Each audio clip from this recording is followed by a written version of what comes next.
Director IWST, Shri Madan Prasad Singh, scientists from the institute who have gathered here this morning, especially the women scientists. So I have to thank the director for inviting me here and giving me a chance to talk to all of you, and especially, what's your designation? Deputy Consul. Designation is Deputy Consul. So he personally came and invited me, and I said, okay. So it's a pleasure being here this morning. Now, if the theme and first of all, thanks for such a nice historical introduction of where we come from, where the entire thing started and how it developed over time and where we are today. So basically, the theme is gender equality today for sustainable tomorrow. That's the theme, right? So if you talk of sustainability, so let us begin at the end first. Gender equality we'll come to later. What is, if you just break up the topic, it is gender equality for sustainable tomorrow. So what is sustainable? So it began long time back, but it got concretized somewhere in the 92 conference, as you all know. After that, there were several developments, Agenda 21 and so on. Finally, 20 culminated in the SDGs in 2015. And where gender equality, out of the 17 SDGs, goal number 5, I think, 5 is on gender equality.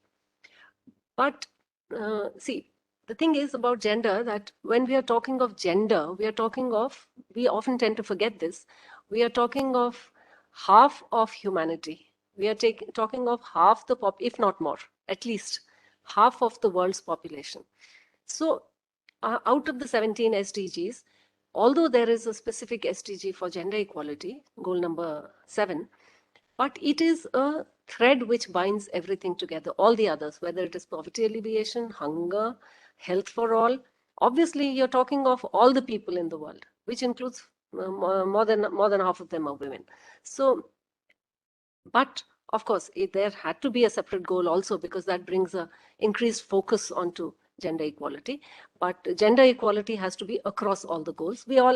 I don't think anybody would disagree with me here that gender equality is a theme which runs across all that we do, which is also the SDGs, 17 SDGs, which touch upon every aspect of life. So in every aspect of life, there has to be gender equality. There's no doubt about that. Now, when this being a scientific community, I would just like to focus a little bit on what it means for research and gender. I'm sure you all have read papers on what it means when we talk of research taking care of gender equality in a way. Yes, of course, equality, but what are the research methodologies which one has to adopt in order to address the issue of gender? So I would invite you, I'm sure most of you have read it also. There is a paper by Sandra Harding. It's about feminist methodology. It's about how to use the female point of view, how to get the women's point of view while you're collecting evidence. What is research method? Research method is the method of, one of that is the method of collecting evidence, whether it is interrogation, questionnaires, observation of behavior, group discussions, all that. So how do you, what kind of research methodology is required, or what are the kinds of questions asked, or what exactly is it that you want to, what kind of evidence you want to gather? You have to frame your questions right in the beginning, so that paper, if I'll invite you to read, I am no authority on, I wish I could give a long lecture, maybe it can be part of some of your other seminars, feminist methodology in research. So what she says, she makes very interesting points. What she says is that all through history, we have been around for thousands of years. All through history, it is only, as you have pointed out, as late as 1848 that people really began talking of, at least in the West, people started talking about gender equality. Women started coming together in the war scenario where women tend to get most affected because all the men have to go out and fight the war, die, lose livelihoods. And she has to manage the children and the home and everything. So obviously in the war scenario, that is what probably, and all the civil strife that happened in those days, that drove women onto the platform, onto which basically thrust them into the limelight. But the point is that so it's not that very old. 1848 is what? Not so old, right? 1848, and then Russia in 1917 when all the revolutions and the wars happened, and Europe in the 1920s and 30s. So that's hardly historical, that's recent past. And it was still then that women were still struggling to be heard. But one point which I would like to make here before I go on, before I forget, is that in Indian philosophy, you have Gargi, you have Maitreyi, you have all these philosophers who were heard. And in the Rig Veda, which is, I think, the oldest living text that humanity has today, oldest, all of humanity, the oldest written, now it is written, at that time it was oral. So their chapters are known as Gargi Samvada, Maitreyi Samvada. So we have a history much beyond 1848. So next time when we talk of historical development, let us just give a little bit of what happened in India, where women were concerned and how there was such a steep drop. And today we are probably one of the worst gender related issues, gender related. We must be the bottom few. I don't know if you see international data, if you see all the countries. What is it? I don't know, maybe bottom 3 or 4 or 5 or 10. So now it isn't that old. It's only 1848, latest 1930, 1940, when we became independent in 1947. Fortunately, we had this entire history to remember from, and we immediately gave universal adult franchise. 1947, men got the right to vote, women also got the right to vote. So that way we've been lucky, because we didn't have to struggle for voting rights.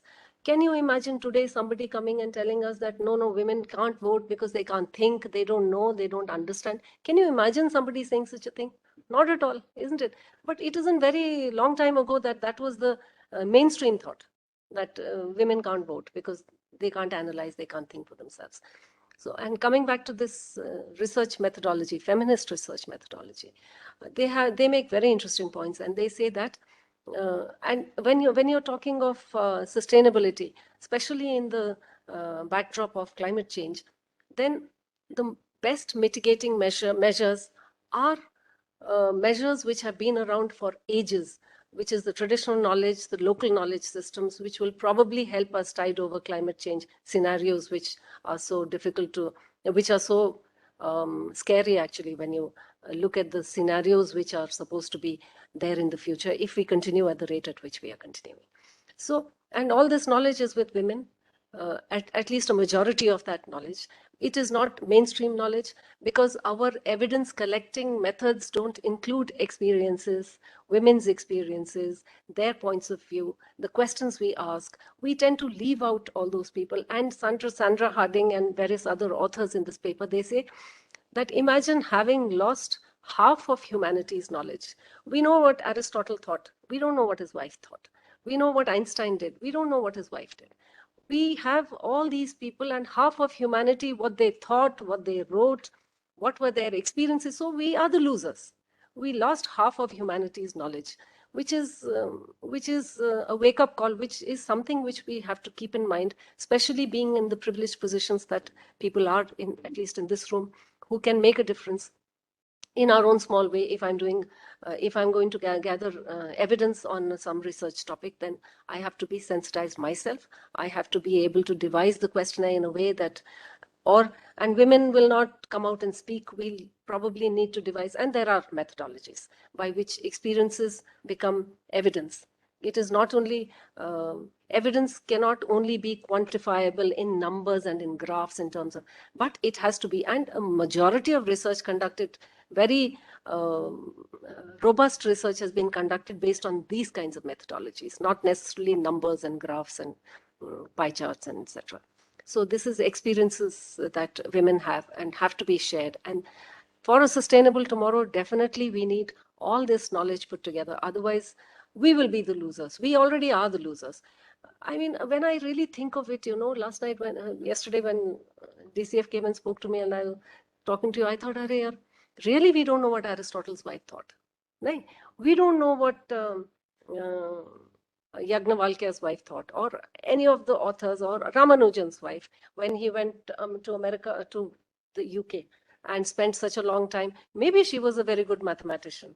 Aryabhata's wife, or his daughter, or what did they think? What did they write about? What were their experiences? Completely lost to us. I feel very sad, actually, because there must have been so much knowledge there, which we have lost. And so that, and the research, I wish that some of you could come up with. It's a seminal field of research. You could come out with, this is the research methodology that will bring out the feminist point of view in the best possible way. And that is a field of research in itself. So having said that, and for sustainable tomorrow, we all know that if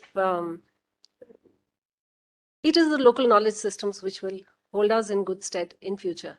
And that is also, it is not written maybe, it is experiential, it is there in orally. So all the knowledge that women had is still not completely lost, because it is there in the oral traditions which our grandmothers told us, mothers told us, which we are passing, unfortunately are not passing down to our children anymore, but hopefully there are pockets where it's still happening.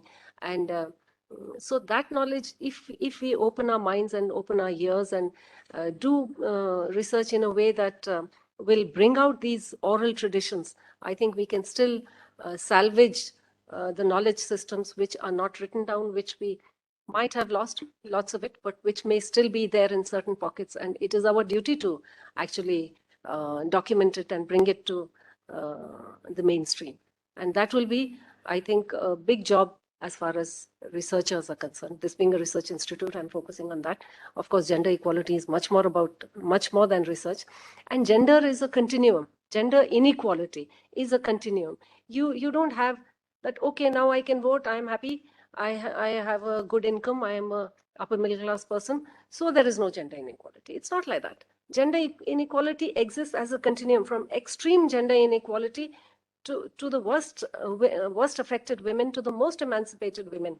There is gender inequality at every level. Even the most advanced, most emancipated women have to face it. It may be very subtle. It may, and I'm talking from personal experience also, and the experience of friends and family and people who are in very privileged positions. It is not that there is domestic violence, or you are not given the right to vote, or it's not like that, but it's extremely subtle, but it is there. So all I'm trying to say is that from the extreme, so on a scale of 1 to 10, 1 is extremely deprived women, to 10 which are highly emancipated women, gender inequality also exists in the same. Sometimes even the highly emancipated women may be facing extreme gender discrimination from childhood to teenage to, you can imagine. I mean, it's a vulnerable section of society, we all know it. And it's our duty as adults and as responsible citizens, having daughters, mothers, sisters at home, neighbors, friends, family. It is obviously, I mean, I think it is very obvious that there should be gender equality, but there is not. So what is, we have to really, chintana manana marbekagtade. Why is it so? If I have a daughter, I would want her to have the best in life, naturally. But I will not like to do that with another female colleague. Why? We have to question ourselves, isn't it? And we have to really question ourselves and bring this into the limelight and publish papers on this. And that will, in our own spheres, we can help doing this. I think with that, I finish most of what I've written, the traditional knowledge and all that. And I will just end with a quote by one very, not a quote, it's a poem. It's a poem, yeah, by one very famous poet known as Majaz. He was there with Iqbal and those. He's in that category, not much heard. What he said was, a long poem, I'll just quote 4 lines. He says, तेरे माथे का ये आंचल बहुत ही खूब है, लेकिन तेरे माथे का ये आंचल बहुत ही खूब है, लेकिन तू इस आंचल से एक परचम बना लेती तो अच्छा था, हिजाब फितना परवर अब उठा लेती तो अच्छा था. Thank you so much for listening to.